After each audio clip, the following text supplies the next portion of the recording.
Hi, hello, welcome to my witchy corner. Literally, my witchy corner. My name's Ashley, welcome to JustThatWeirdoNextDoor, and today's topic is a little different because, you know, for one, I'm not doing a pick a card, I'm not doing a psychic ability topic. I feel very short right now. Just because that's very high. Today's topic, as you can tell by the title, is... what the fuck is his name? Doors to the what is it? Mind.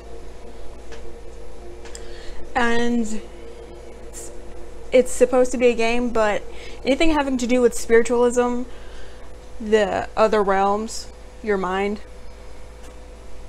ghosts, Ouija boards, it's not a game, it's a ritual. Especially something having to do with what this has to do with. It's a ritual, it's not a game, and you're not doing the ritual right. You're not... This is so fucking dangerous. It makes me sad that teenagers, little kids, are doing this. Like, you have no idea what you're doing. Your partner is not... How about we get into what this is about first, if you haven't heard of it. So, have my lappy top here. Got my coffee. Wake up. I'm gonna tell you to go to sleep. So, let's just get started. And then I got some notes, because naturally I have a lot to say. What's happening with the noise and the music? Whatever. Okay. What you will need is... Used to my camera being on that side, so... Players. 1 principal, 1 partner. Requirements. Quiet room, a few candles, matches or a lighter, an alarm clock, a pillow, optional. A recording device, optional. By the way, I will have the website linked, which the website is The Ghost in My Machine. Cool website. Whoever... Cool website. Good job. It's cool. I like it. I might be here again. Go. Yeah. Words. They are difficult for all of us. The prelude. Begin whenever you feel most relaxed. Find a quiet room, dim the lights and set up your candles. Use the matches or a lighter to light the candles. I mean, sorry. Tone down the sarcasm. Just tone it down. Just a notch, smidge, a little bit. Be mindful of those fire hazards. As you do so, if you would like to record your experience, set up your chosen device and begin recording. Step 3, and I forgot to do the steps. Oops, this is step 3. Set the alarm clock. Set the alarm clock to go off an hour from the time you begin. You're doing this for a fucking hour? I didn't even realize that. Okay, step 4. Have your partner... Kind of growled with that one. Have your partner sit on the floor. You lying down. Your partner's Indian style right here. Your head is in their lap. Facing up. 30 people. Okay. And you can use that pillow if you brought that pillow. Close your eyes. Have your partner begin rubbing your temples in slow circular motions. The tempo should be steady and the overall feeling relaxing. Bitch, get off me! Sorry. This is a serious video. Can I take anything seriously? Keep your eyes closed, even as you smack that partner's hand away. Your partner will function as your guide for this next portion. Your partner is an inexperienced young person, like you yourself probably are. Okay? I'm getting worked up here. Have them speak the following words to you. You're at one end of the very long... No. Oh. Take 2. You are one... Fuck. One fuck. You are at one end of a very long corridor. There are numerous doors on both sides of this corridor, spanning the entire length. I want you to explore these doors, the rooms behind them. Describe to me what you can see, hear, feel, touch, taste, experience in general, with great detail. The exploration. Sorry if I keep looking down. I have terrible memory and I'm reading to you as so bear with me. At this point, you should find yourself in the corridor. I don't know that word. What the fuck is that word? Exploring the doors that line it and the rooms kept behind the doors as you go. What? Exploring the doors that line it and the rooms kept behind the doors as you go.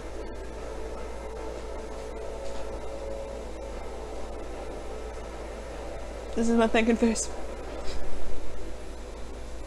I know what they mean, but that's just not making sense to me. Exploring the doors that... Okay. They're saying go in the fucking rooms. Just say go in the fucking rooms. Describe each and everything you encounter. I didn't tell you to go to sleep. There are no rules as to how best to explore the corridor and its rooms. You may, however, find the following tips helpful. Don't do it.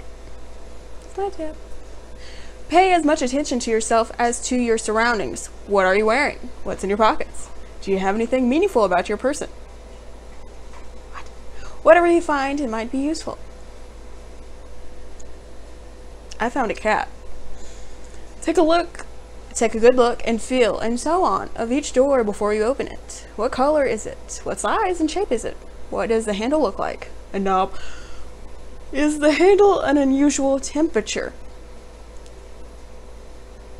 What? If it's an unusual temperature, you might be opening the door to hell. I myself picture it as a little...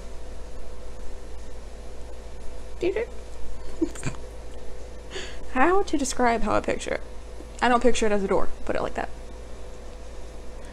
When I send things that you will probably be encountering here to hell, I picture that.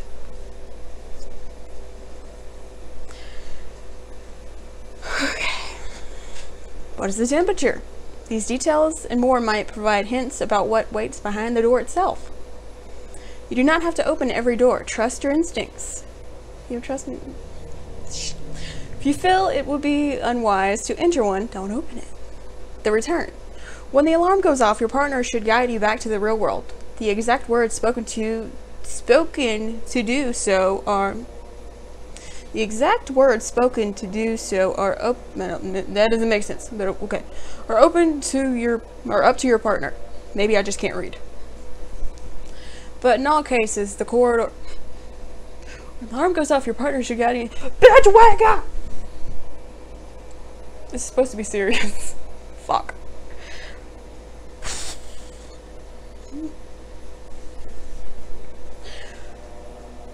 The corridor should recede, and indoors that have been opened should be closed by the end. They all slam closed at once.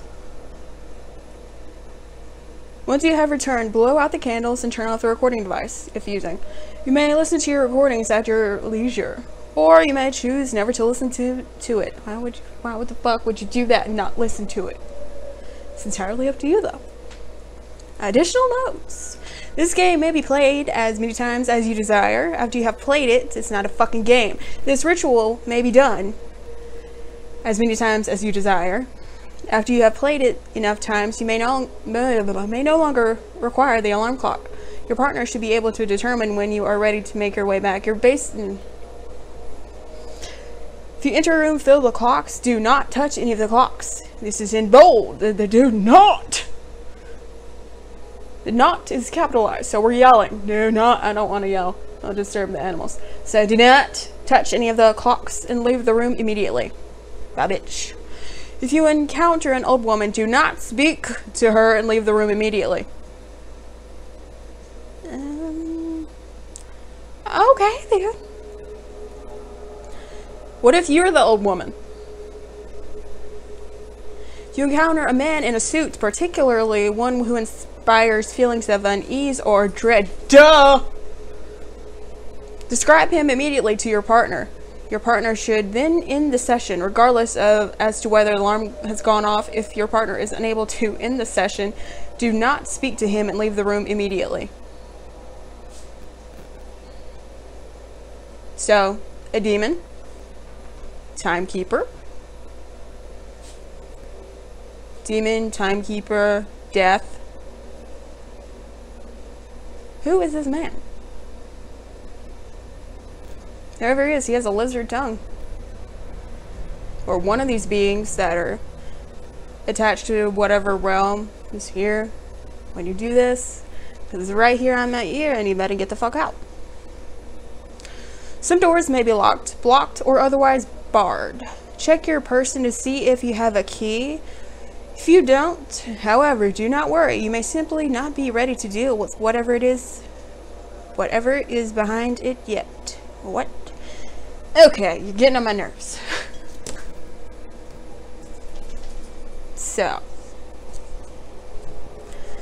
this is why I felt very much at unease when I first heard of this game.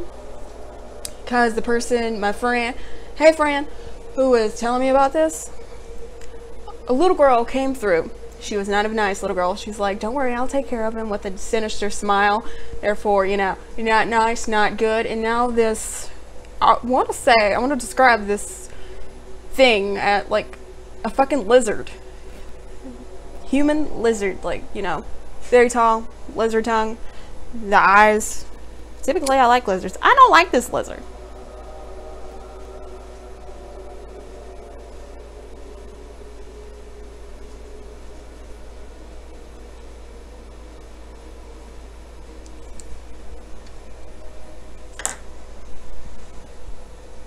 Bitch, be gone. All the light, love, positive energies in this house. You better not be here. And sometimes you can just, as you're smudging, just open the gate to hell that I told you about. It's not really a gate, it's more of a... I see it as like the city tunnels, how you open that, like the hatch. That's how I see it. Light, love, positive energy, welcome here. Also going to burn some dried rosemary.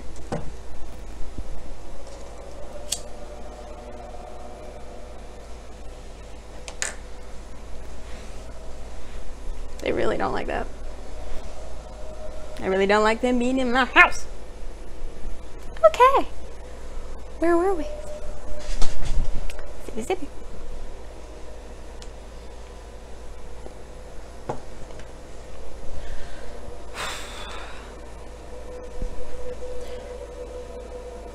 Yeah. Some doors may be locked, blocked, or otherwise barred. Check your person. Excuse me. Check your person to see if you have a key. If you don't, however, do not worry. You may simply not be ready to deal with whatever it is behind it yet. Leave the door closed and move on. It is not unheard of for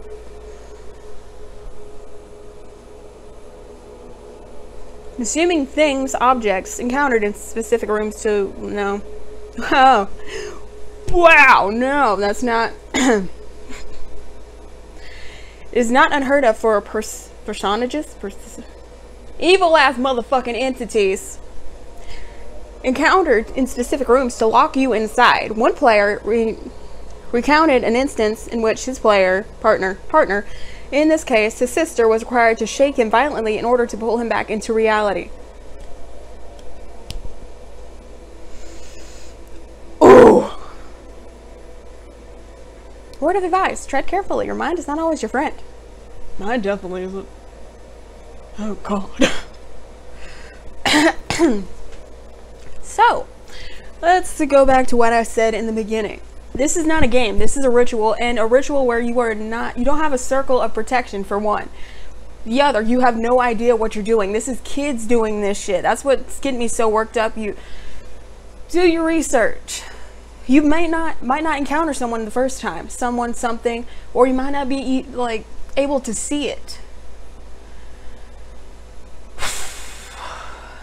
If you're wanting to revisit your past lives, there are different ways to do this, like through simple meditation. And the difference between meditation and this, meditation, you're going to your soul memories, you're going inside. With this, you're going outside. Universe is in with all of us. It might seem like you're going within, but really you're going without. You're astral traveling, basically. You might not, you're going to a different realm. This doorway, it's like, it's this door, this hallway, it's basically the hallway to different realms. You could have lived lives in there, but really it's just dark shit hides everywhere. It even hides in the corners of this house. And I burn sage every time I do a reading. Before I do a reading, I just cleanse this house. Like, I put cinnamon and tea tree oil in my mop water. Sometimes I put rosemary in there. Dark shit lingers everywhere. This is not your mind. This is different realms. That's why it's so dangerous, and it's not a game whatsoever. And it really makes me sad that people are doing this. You don't know what you're doing. Say you don't encounter something the first time, or you don't see something the first time, but things see you, and they will track your actions, track your movements, make sure of what you're doing. They're predators, essentially. They want what you have. They want to live. So if you keep going back, there might be a time when they snatch you, lock you in that door, and you can't get out, and they replace you. They go into your body. Have you not seen that one movie? It might have been based on real events. I can't remember. It was Insidious. Was it based on true events? Because it's pretty fucking realistic. The concept is realistic.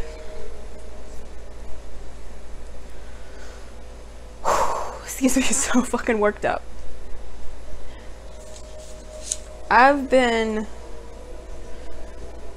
psychic, encountering beings probably since I was a child, but I've really been doing it since I was like 15, 16, 17, I don't know. Premonition since I was a kid. I have some experience in doing this. Sometimes I struggle to separate myself from beings that are clinging to me, and one, I didn't even mention that, they could latch on to you, come through with you into this realm. They're not of this realm, you're not of that realm, so they want to explore. They want to fuck with you, or maybe they just want to explore. Maybe some are probably good, but the dark things are looking for an escape.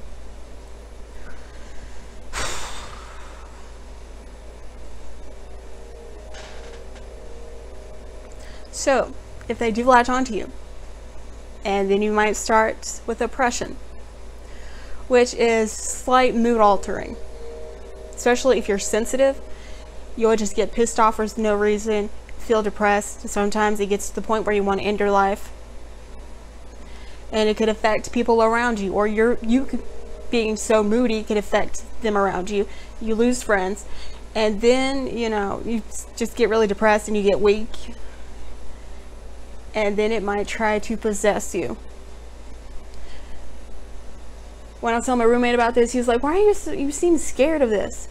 It's like, I am so worried for y'all doing this, the kids doing this. It's not good at all. It is not a game. It's a ritual. And you're not even... Woo.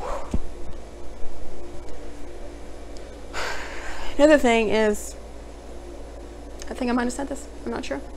As we sleep, we astral travel.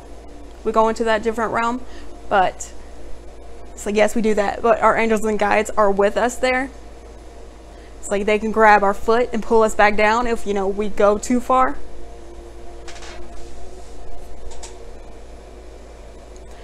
It's like, as we sleep, we go into the dream realm. And naturally there's a doorway to a different realm, and we might get there.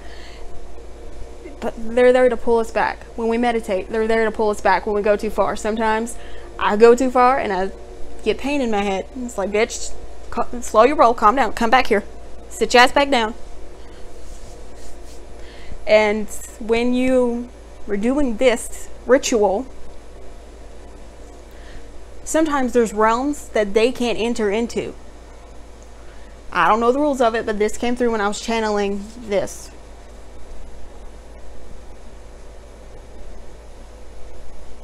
It's like you're going past that barrier, and or you can. You don't always, but you can. And they can't go with you. So you're on your own.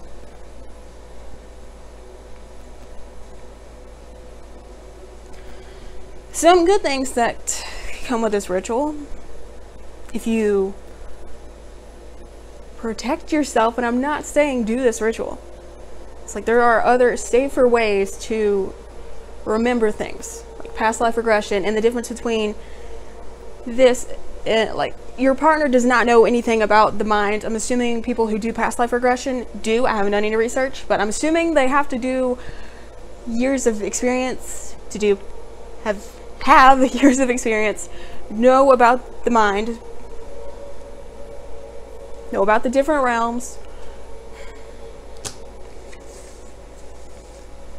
They are experienced in some way or another. They know how to, excuse me, bring you back. So, some good things. Awaken your psychic abilities, because everyone is psychic, but there are different ways to do this. I might do a video on how to do things. Yes.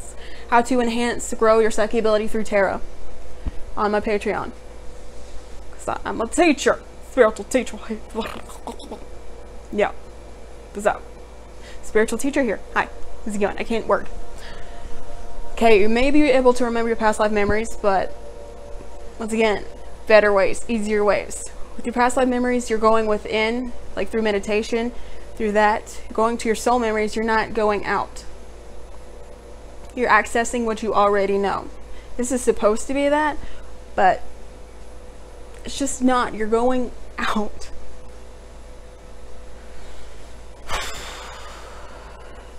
And you can understand your mind more. So, am I saying do this? No, the hell I'm not. There are different methods to do this, but I know some of you kids gonna do it anyways. Like, that sounds fun. I like putting my life in danger. So, if you do this, if you insist, have a circle of protection. Circle of salt surrounding you and your partner and all this shit. Your candles. Have it in the circle so you will safely return to your body. You, by yourself. My roommate helped me come up with these. Well, he came up with most of them. I'm like, yes, thank you, that makes sense. Also, call the four corners of protection, for protection, because this is a ritual. So if you're going to do a ritual, you need to do it right. Circle of salt, call the corners, call some deities, or whoever you go to for protection. If you're a witch, if whoever, whatever you're drawn to, it might be God. Go to them. Ask them to protect you. Could be Archangel Michael. Archangel Michael likes hanging around me. Thank you. But, you know, ask these people for help. To help protect you. Also, have a blessed, preferably red ribbon tied around your wrist and your partner's wrist as an anchor. Another anchor is have a beloved item in your other hand, like a beloved personal item to you in your other hand.